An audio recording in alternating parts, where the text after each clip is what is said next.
গত 2রা এপ্রিল বিভিন্ন দেশের পণ্যের ওপর চড়া শুল্ক আরোপ করেন মার্কিন প্রেসিডেন্ট ডোনাল্ড ট্রাম্প। চীনের ওপর আরোপ করা হয় 34%। এর আগে দেশটির ওপর 20% শুল্ক আরোপ করা হয়েছিল। এর জবাবে গত শুক্রবার যুক্তরাষ্ট্রের পণ্যের ওপর 34% শুল্ক আরোপের ঘোষণা দেয় চীন। এর পরিপ্রেক্ষিতে দেশটির পণ্যের ওপর গত সোমবার আরও 50% শুল্ক আরোপ করেন ট্রাম্প। সব মিলিয়ে আরোপ করা 104% শুল্ক কার্যকর হচ্ছে বুধবার থেকে।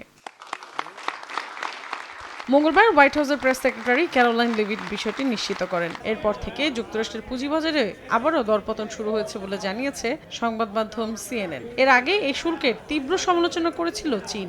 নতুন করে আরও 50% শুল্ক আরোপকে ভুলের উপর ভুল হিসেবে অভিহিত করেছিল দেশটির বাণিজ্য মন্ত্রণালয়। তারা যুক্তরাষ্ট্রের বিরুদ্ধে পাল্টা ব্যবস্থা নেওয়ার কথাও জানিয়েছিল। এদিকে শুল্ক আরোপের পর প্রতিদিন $200 কোটি আয় করছে যুক্তরাষ্ট্র।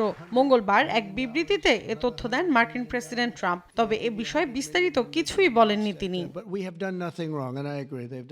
অন্যদিকে বুধবার থেকে শুধু চীন নয়, শুল্ক আরোপের জালে পড়ছে মার্কিন অটোমোবাইল খাতও। গত সপ্তাহে যুক্তরাষ্ট্রের খাতে 25% শুল্ক আরোপের ঘোষণা দেয় কানাডা এবং তা 9 এপ্রিল থেকে কার্যকর হবে বলে জানায় দেশটির অর্থ মন্ত্রণালয়। বলা হয়, যতক্ষণ না পর্যন্ত যুক্তরাষ্ট্র কানাডীয় অটোমোবাইল খাতের উপর থেকে শুল্ক প্রত্যাহার করবে ততক্ষণ পর্যন্ত এই পাল্টা ব্যবস্থা কার্যকর থাকবে।